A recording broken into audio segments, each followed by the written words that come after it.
you are sending an email a slow way. That is costing you an hour for the every single day. I know that sounds drastic, but stick with me. By the end of this video, I will send an email in half a clicks and get faster reply too. So I will show you what exactly most users get wrong and how to fix it. Here what almost everyone does. You open a new email and just start writing. You type the whole message, fix it. And then only at the very end, you scroll up, click the to field and hunt for the addresses. Then you stare at the subject line, trying to think of something. It feels normal, but it's slow. And you do it 30 or 40 times a day.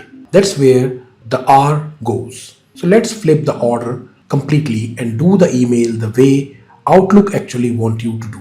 Step 1. Start with the recipient.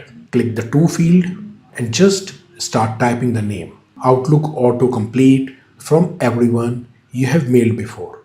So you almost never type the full address, pick the name and done. Step 2. Hit tab to jump to the subject. And here the rule. Never write hi or quick question. Your subject should be the action plus the deadline. So type something like budget approval.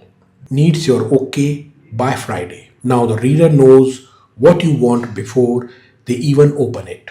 Step 3. Tab again into the body and keep it to 3 lines. Line 1 is your ask. Line 2 is your context. One sentence of why. Line 3 is the deadline. Ask context deadline. Resist writing 5 paragraphs. Now step 4, the one that feels amazing. Instead of reaching for a mouse to click send, just press Control and Enter together.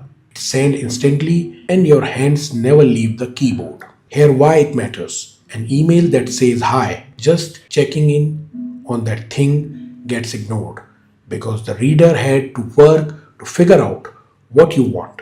But an email where lines 1 says approve the Q3 budget by Thursday get answered the same day. Some information, completely different results. So I also need to give you a quick tip. Always write the subject before the body. If you leave it for last, you will either forget it or slap on something lazy like update. That helps nobody. Subject first every time.